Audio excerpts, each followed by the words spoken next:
a crowd of Trump supporters somehow managed to fight their way past the police and storm the Capitol building, breaking in, and then, I don't know, they kind of paraded around taking selfies and acting like prats through the building, which, amusing as that is on social media, you've got to ask yourself, why are they doing it? Before one of them was shot, a lady was shot by the Secret Service in the process of this, which seems to have soured the mood somewhat. And then all hell appears to have broken loose. I think that's a fairly accurate summary, isn't it? The lady also died as well. Yeah, she did, yes. And there are 3 other people who've died as well, but we don't know exactly why. They say it's some kind of medical emergencies that they had. Yes, I'm not actually aware of why they died either. Like you say, but you are correct. It seems to be 4 protesters have died during these protests. So I guess I'll just throw it over to you guys and say, what do you make of it all? Well, so I don't know where to start. Just dump you in the deep end, you know. No, but look, there's a reason that we've been condemning Antifa, BLM, all the stuff that people on the left have been doing for the last 4 years, the Russia collusion hoax, all the lies, all of that shit. We've been condemning it, not because we've been on the side of Trump, because we haven't. We've never been on that side, and we've always made that very clear. But we've always condemned the excesses and stupidities of the left, so that precisely when something like this happened, we could be authentic and saying, we don't support this either. This is crazy, man. And you know, I completely understand people who say, well, BLM rioted, Antifa rioted. I totally get that. But when you storm the Capitol as they're about to certify the election, and you prevent that from happening by breaking through and people die as a result, that's terrible. That is not what democracy should look like. And for that to be happening, look, I'm from Russia. If that was to happen in Russia, everybody would be like, yeah, that's fair enough. They didn't kill enough people. But in America, this shouldn't be happening. Yes. I mean... Sorry, go on, Francis. No, I was going to say that what it does is it sets a very, very dangerous precedent for democracy, where you have somebody, the president, consistently saying that the election was stolen, consistently whipping up a section of his fan base. And you have to ask yourself, after all the rhetoric, after all the tweets, after all the speeches that he made, was this inevitable? Was this going to happen? And I think it was. If you use that kind of rhetoric, unfortunately, there's going to be a small section of the fan base who are going to then go and do something extreme, whatever side of the spectrum you're on. Before we get back to you, Carl, what I would say, just in the interest of balance, is, and this is separate things to talk about, so having condemned it all, what Twitter has done and what big tech have done, I think is a big problem that sets a terrible precedent. So I completely disagree with what Trump has done. I completely disagree with the people who stormed that. But Twitter preventing him from speaking, I think, is a bad mistake that will come back to bite everybody in the ass. And, you know, there's obviously the media who've been completely just inconsistent and hypocritical about it as well. But yeah, broadly speaking, not fans of what happened yesterday. And I think it was a big, big mistake. And it will come back to hurt conservatives, by the way, in a very big way.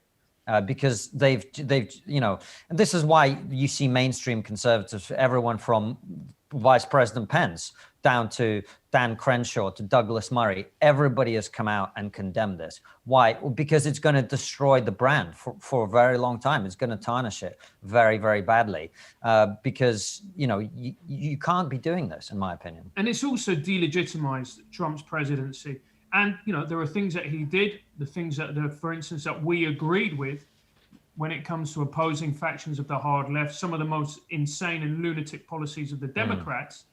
But you cannot say now, oh, I agree with some aspects of Trump's presidency because of this. It has delegitimized everything. It has tarnished everything. And it's completely destroyed his legacy.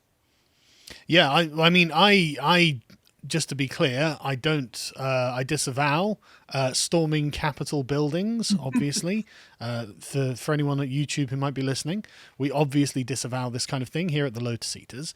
We are a movement of peace and do not wish for any mostly peaceful protests to take part in our name. But yeah, I think you're making a great point there. It's the problem. So my view is that the the actual events are not quite as shocking as I think they're being made out to be.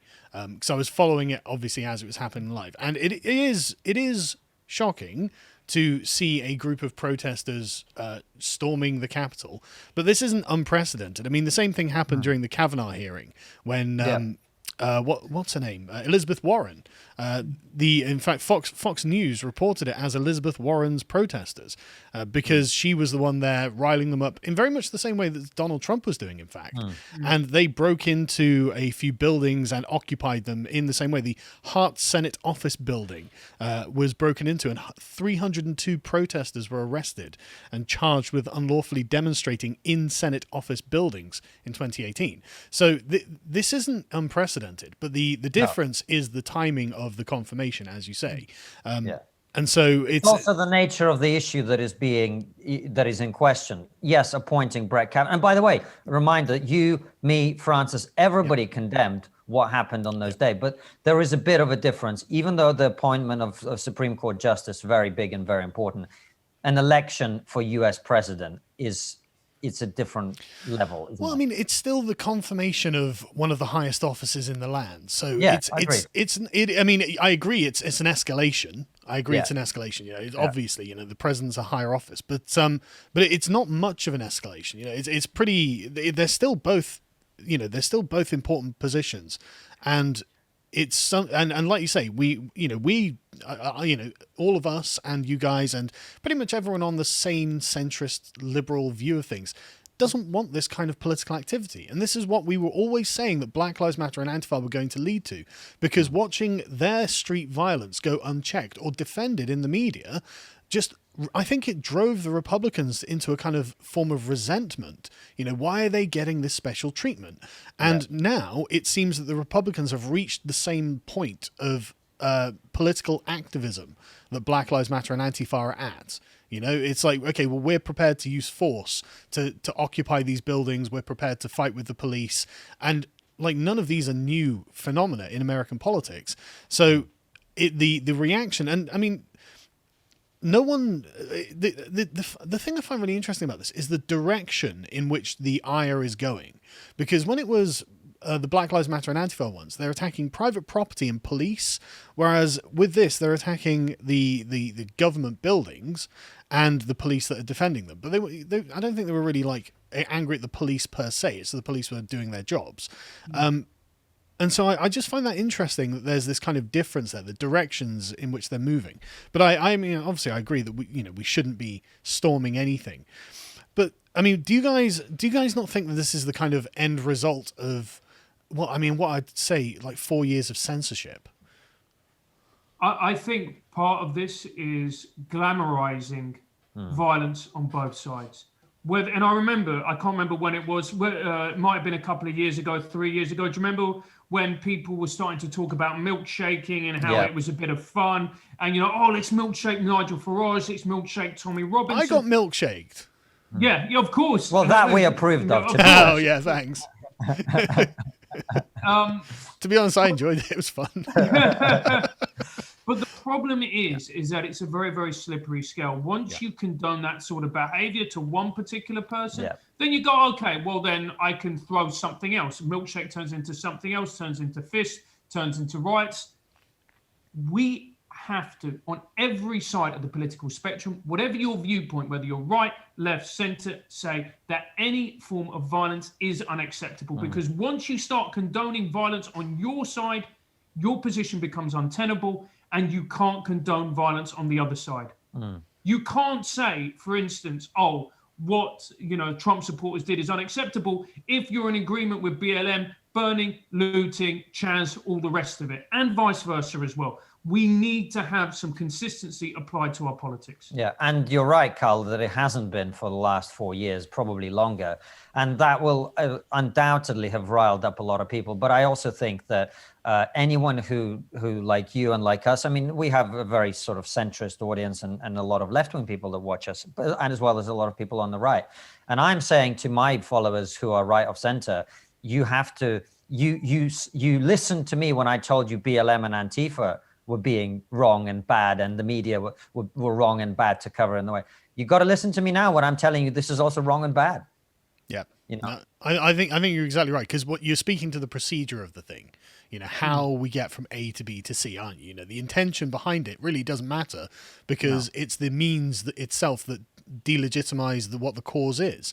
And I completely agree with you. But I've got to say, right, I hate the media coverage of this. I hate the media coverage of it so much. Like, I mean, this is from the New York Times coverage. They say there's no power. Yeah, I That'll know. be balanced then. Yeah. If you got anything from the Guardian, mate, that'll be a little bit more down What the about line. Pink News, Carl?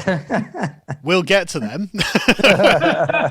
Right, so they say there was no parallel in modern American history with insurgents acting in the president's name, vandalizing Speaker Pelosi's office, smashing windows, looting art, and briefly taking control of the Senate chamber, where they took turns posing for photographs with fists up on the dais where Mr. Pence had just been presiding. Well, I mean, I don't know what they consider modern, but I mean, the Black Panthers stormed the California state capitol in 1967 armed with assault rifles.